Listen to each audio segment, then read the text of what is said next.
আসসালামু আলাইকুম। আজকের একটা রান্না দেখাইতেছি আপনাদেরকে। কাঁঠালের দিন আসলে আমরা বেশিরভাগই এটা রান্না করি। কাঁঠালের বিচি দিয়ে পাঙ্গাস মাছের মাথা দিয়ে, মশলা দেব না, মশলা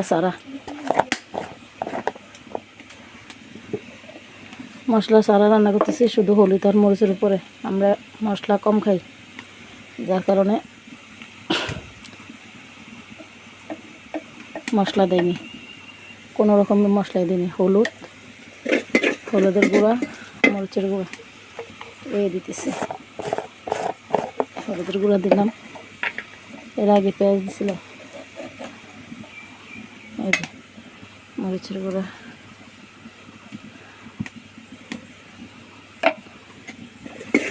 আমি এই যে এক চা চামচ দিছি, চামচ এগুলো বলতেছি না, পরিমাণ মতোই দিতেছি। কষানোর জন্য পানি দিব।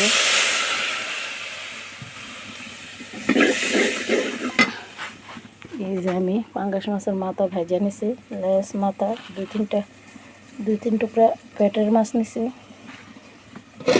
এই হলো কাঁঠালের বিচি, সাথে কয়েকটা আলু দিছি।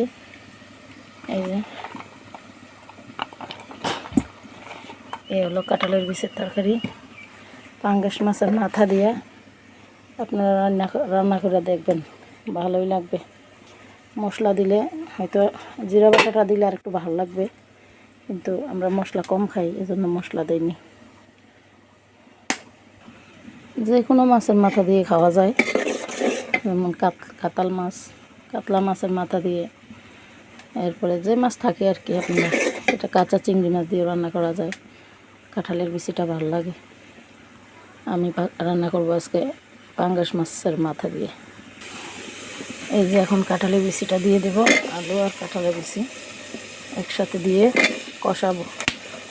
একটু বেশি সময় নিয়ে কষাইতে হয়, কাঁঠালের বিচিটা নাহলে একটু সিদ্ধ হইতে কম চায়। একটু বেশি সময় নিয়ে সিদ্ধ করলে, কষাইলে ভিতরে লবণ টবণ একটু ভালো করে ঢুকে। একজনে কমেন্টে বলছিলেন কাঁঠালের বিচির ভর্তা করে দেখানোর জন্য, দেখাবো। একজনে বলছিলেন কচুর শাক রান্না করে দেখানোর জন্য, দেখাবো। একটু সময় দেন, আমি একটু অসুস্থ, তো এই জন্য আপনাদের জন্য কোনো ভিডিও করতে পারতেছি না। আমার জন্য একটু দোয়া করবেন, যাতে তাড়াতাড়ি একটু সুস্থ হয়ে যায়।